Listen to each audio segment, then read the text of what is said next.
Greetings to you all in the name of the Lord and Saviour Jesus Christ. In this passage, we witness an act of immeasurable devotion that speaks to us about love, sacrifice, and the heart of true worship.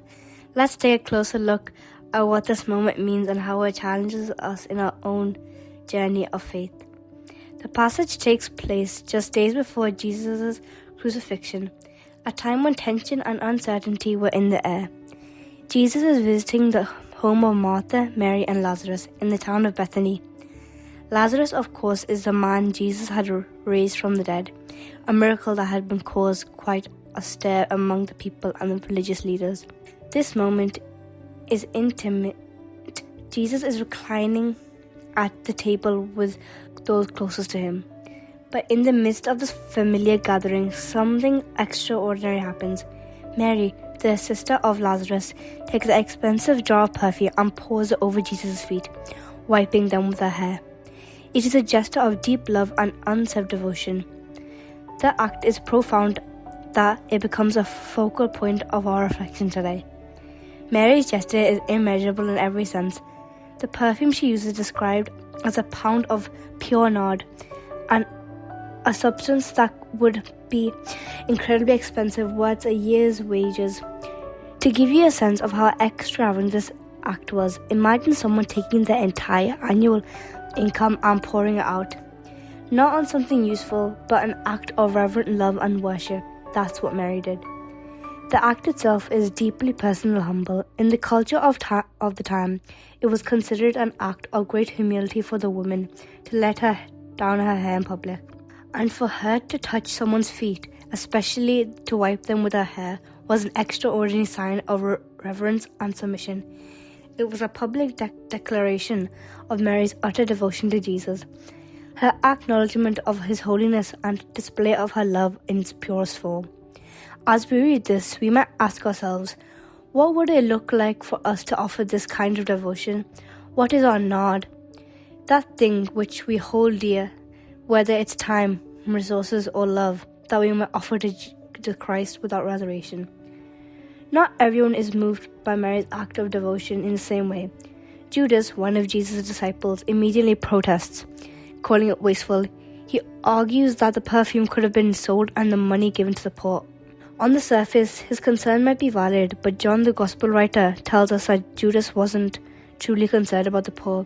He was more interested in the money because he used to help himself to the funds in the disciples' treasury.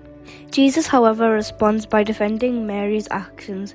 He says, "Leave her alone. It was intended that she should save this perfume for the day of my burial. You will always have the poor among you, but you will not always have me." Jesus' words are powerful and somewhat challenging. He isn't dismissing the importance of caring for the poor. In fact, throughout the Gospels, Jesus frequently emphasizes the importance of loving and serving others, especially the marginalized. But in this moment, he highlights the significance of honoring him while he was physically present among them. There is a time for everything, and now it is time to devote to him. Jesus' response shows there is a place for extravagant love and devotion toward him. Mary's act, though seemingly wasteful in others' eyes, is a sign of the kind of love that Christ desires from us. It is a reminder that our relationship with Jesus should not be calculated or bound by the value we place on worldly things. Just as Mary poured out her precious possession, we are invited to pour our hearts before him, offering ourselves without counting the cost. What does this look like in our lives? It might not always involve literal perfumes or financial sacrifices, but it certainly involves putting Christ at the center of our lives. It means choosing him above all other things. Whether is it our time, our possessions, or our ambitions, it means living with a heart that says, "Lord, you are worth more than anything else I could hold on to." In conclusion, the passage from John chapter 12, verses 1 to 8, calls us to exclaim our own hearts. Are we willing to offer Jesus our best, our most valuable, without hesitation or calculation? Do we recognize the worth of Jesus above all else?